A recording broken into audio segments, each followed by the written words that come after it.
Accident ou attentat? Plus de 6 ans après les faits, la Pologne se pose encore des questions sur la mort de son président Lech Kaczynski et de membres de l'élite polonaise dans la catastrophe aérienne survenue à Smolensk, dans l'ouest de la Russie.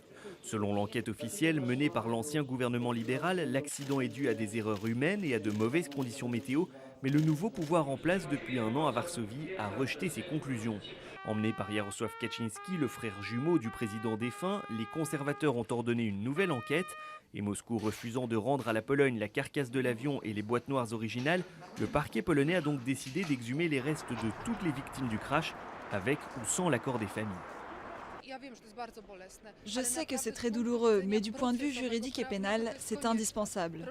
N'oublions pas que nous sommes dans une situation particulière où nous n'avons que très peu de preuves matérielles en Pologne au sujet de la catastrophe.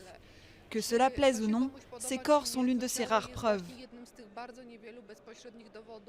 Paweł Deresz a perdu son épouse dans la catastrophe, la députée Jolanta Szymanek-Deresz.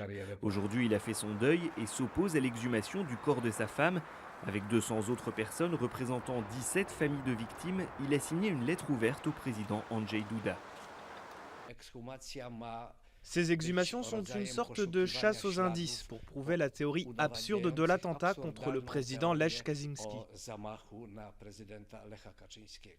Le PiS, le parti conservateur au pouvoir, accuse notamment l'ancien Premier ministre libéral Donald Tusk de vouloir cacher la vérité sur ce qui s'est passé le 10 avril 2010. Mais en attendant les premiers résultats des exhumations, rien n'est pour l'instant venu remettre en cause la thèse de l'accident. Les exhumations donnent du grain à moudre au PiS, qui doit rendre des comptes à son électorat, auquel il a promis que les causes de la catastrophe seraient révélées. C'est un gain de temps pour obtenir de nouveaux documents et de nouvelles preuves, car en un an, le PiS n'a rien éclairci du tout.